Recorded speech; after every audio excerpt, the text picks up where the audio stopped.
there are these two young fish swimming along, and they happen to meet an older fish swimming the other way, who nods at them and says, "Morning, boys, how's the water?" And the two young fish swim on for a bit, and then eventually one of them looks over at the other and goes, "What the hell is water?" The point of the fish story is merely that the most obvious, important realities are often the ones that are hardest to see and talk about. Stated as an English sentence, of course, this is just a banal platitude. But the fact is that in the day-to-day trenches of adult existence, banal platitudes can have a life or death importance. The plain fact is that you graduating seniors do not yet have any clue what day in, day out really means.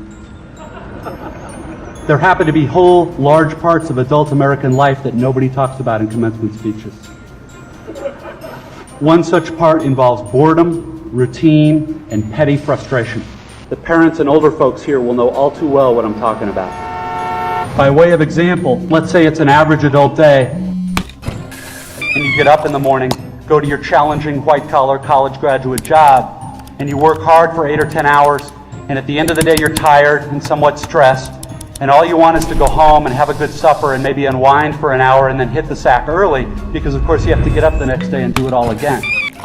But then you remember there's no food at home. You haven't had time to shop this week because of your challenging job. And so now, after work, you have to get in your car and drive to the supermarket. It's the end of a work day, and the traffic is apt to be very bad. So getting to the store takes way longer than it should. And when you finally get there, the supermarket is very crowded, because of course it's the time of day when all the other people with jobs also try to squeeze in some grocery shopping. But you can't just get in and quickly out. You have to wander all over the huge, overlit store's confusing aisles to find the stuff you want. And you have to maneuver your junky cart through all these other tired, hurried people with carts, etc., cutting stuff out because it's a long ceremony. And eventually, you get all your supper supplies, except now it turns out there aren't enough checkout lanes open, even though it's the end of the day rush. So the checkout line is incredibly long, which is stupid and infuriating. But you can't take your frustration out on the frantic lady working the register, who is overworked at a job whose daily tedium and meaninglessness surpasses the imagination of any of us here at a prestigious college. But anyway, you finally get to the checkout line's front, and you pay for your food, and get told to have a nice day in a voice that is the absolute voice of death. And then you have to take your creepy, flimsy plastic bags of groceries in your cart with the one crazy wheel that pulls maddeningly to the left, all the way out through the crowded, bumpy, littery parking lot, and then you have to drive all the way home through slow, heavy, SUV-intensive rush hour traffic, etc., etc. Everyone here has done this, of course, but it hasn't yet been part of you graduates' actual life routine, day after week, after month, after year. But it will be. And many more dreary, annoying, seemingly meaningless routines besides. But that is not the point. The point is that petty, frustrating crap like this is exactly where the work of choosing is going to come in. Because the traffic jams and crowded aisles and long checkout lines give me time to think. And if I don't make a conscious decision about how to think and what to pay attention to, I'm going to be pissed and miserable every time I have to shop. Because my natural default setting is the certainty that situations like this are really all about me. About my hungriness and my fatigue and my desire to just get home. And it's going to seem for all the world like everybody else is just in my way. And who are all these people in my way? And look at how repulsive most of them are, and how stupid and cow-like and dead-eyed and non-human they seem in the checkout line. Or at how annoying and rude it is that people are talking loudly on cell phones in the middle of the line. And look at how deeply, personally unfair this is. If I choose to think this way in the store and on the freeway, fine. Lots of us do. Except thinking this way tends to be so easy and automatic that it doesn't have to be a choice. It is my natural default setting. It's the automatic way that I experience the boring, frustrating, crowded parts of adult life when I'm operating on the automatic, unconscious belief that I am the center of the world and that my immediate needs and feelings are what should determine the world's priorities. The thing is that, of course, there are totally different ways to think about these kinds of situations.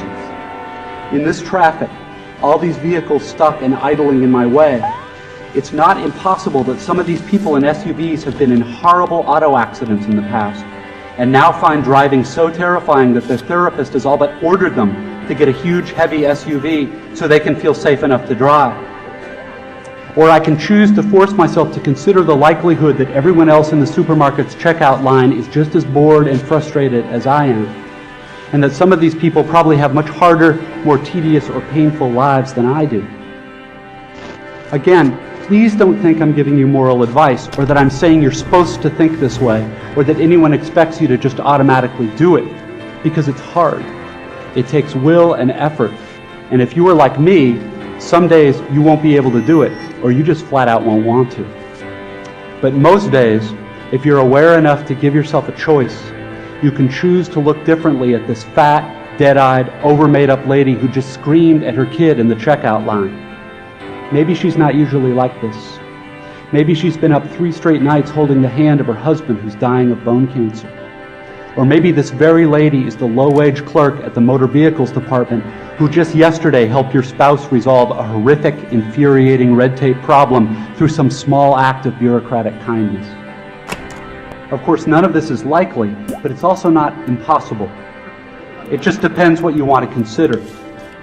If you're automatically sure that you know what reality is and who and what is really important, if you want to operate on your default setting, then you, like me, probably won't consider possibilities that aren't annoying and miserable.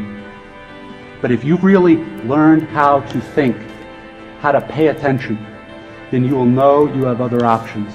It will actually be within your power to experience a crowded, hot, slow, consumer hell-type situation as not only meaningful, but sacred, on fire with the same force that lit the stars. Love, fellowship, the mystical oneness of all things deep down. Not that that mystical stuff's necessarily true. The only thing that's capital T true is that you get to decide how you're going to try to see it. This, I submit, is the freedom of real education, of learning how to be well-adjusted. You get to consciously decide what has meaning and what doesn't. That is real freedom. That is being educated and understanding how to think. The alternative is unconsciousness, the default setting, the rat race, the constant gnawing sense of having had and lost some infinite thing.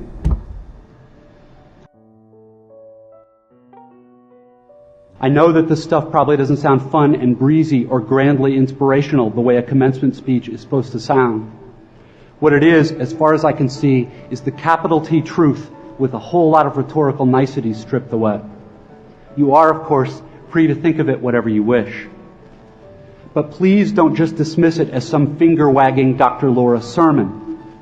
None of this stuff is really about morality or religion or dogma or big fancy questions of life after death. The capital T truth is about life before death.